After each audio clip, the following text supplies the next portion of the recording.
फाखन बसुमतारिनि आंगो बिसि सुजिता बसुमतारिया न'निफ्राय बहाबा खारनानै दं।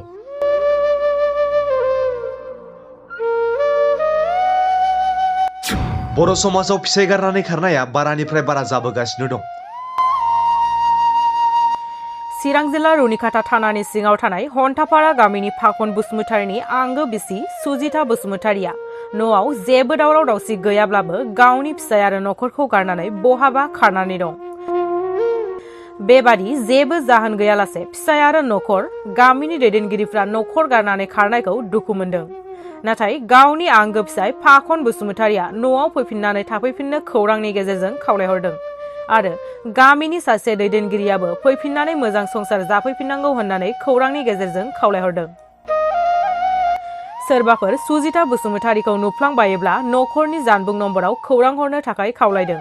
जानबुं नम्बर 87539956666। आंनिया फाखन बसुमतारि, गामिया हन्थापारा, ओमफ्राय डिस्ट्रिक्ट चिराङानो जाहैबाय, पस्ट अफिस रुनिखाता, थानायाबो रुनिखाता जाबाय। मा जादों जानाया बिदिनो माने आंनि हिन्जावा गोमानानै दङ।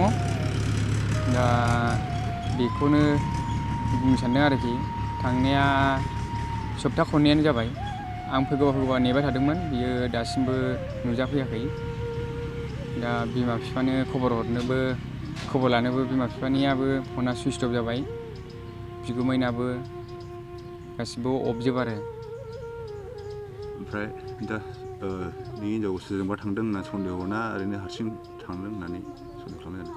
दाथ' आं खोनानाय बायदिब्ला बियो बेलेग हौवाजों थांथ'वाखै, दा सासे लोगोजोंनो दङ। बिनि फटकबो दङ, बिसोर सानैजों फटक लालायलायनाय, बिसोरनि लोगोनि न'आव थांलायलायनाय आं मिन्थिनो मोन्दों।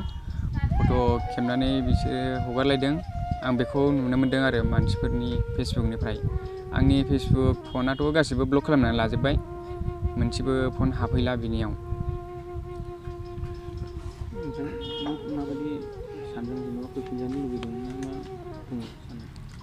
आंथ' दा फैफिनजानो लुबैदों मानसिखौ, दा गावसो गोसोआव मा साननानै दङ बेनो आरो। न'खरावथ' जेबो नांलाय खमलायबो जायाखै। ओरैनो हाबा जानाया दा डिसेम्बर फैयोबा 4 बोसोर जागोन। आं माने बुलाय सुलायबो खालाया, आं जौबो लोंखाया, निसाबो लाखाया आङो। आं बिदिनो इसेबां माने अनोमोन आरो आं बेखौ। दा बे अनसेयावबो बियो मारै बेफोरबायदि जाखो आंबो मिन्थिला। आङो बिदिनो हाजिरा हुजिरा मावनानै जाग्राथ'। आङो मालाबा बेंगलराव थाङो, मालाबा फैफिनो, बिदिनो आरो। ओमफ्राय गथ' गथाय दंना गैया? गथ' गथाय गैथ'वा। रायजो राजानिसिम मा खावलायहरनो सानो नामा? रायजो राजानिसिम आं खावलायहरनो सानोदि माने सोरबाफोर नुबाय बायोब्ला मानसिखौ हमनानैबाबो दोननो आं खावलायो आरोखि। जाहाथे नाम्बारा आंनि 8753999566।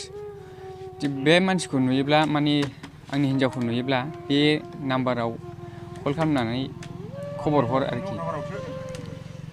बिनि सोमोन्दै मा मिथिगौ, मा बुंनो सानो? बे न'खरावथ' बिदिनो जोङो दाखालि बेसेबां थारिख मोनथाय बे हिन्जावसानि सायाव ज' समाज मोननैजों रायजो राजा ज' जानानै सावरायलायनानै जों मोजां मीमांसा खालामनानै बुजाय आजाय दोनदोंमोन बे गथ'खौ। दा गथ'आ गावबो मानिदोंमोन आरो मानिनाय हिसाबै जोंबो फारनैबो हिन्जावनि हौवानि समाज ज' जानानै रायलायनानै मिलायना होदोंमोन, लेखा फरा खालामलायनानै दोनदोंमोन। दा दिनै आरो बे समाव मा सानफिननानै थांफिनखो बेखौ जों बुंनो हाला।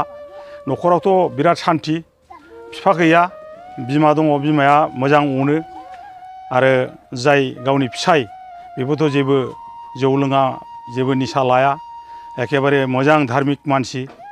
दा बियो मा साननानै बेबायदि खालामदों जों दुखु मोनदों ओनसोलनि जानानै।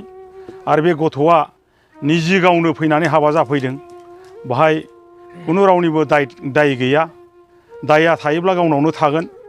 दा आं ओनसोलनि जानानै बा गामि खाथिनि जानानै बेखौ सानदों आरोखि गारजेन जानानै। ओमफ्राय दा नोंथांमोना मा लुबैयो फैफिनजानो?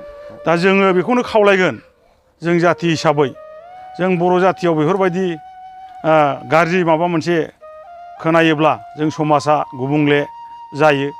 दा जोंनि समाजाव जों बेखौ जाजानो बायो।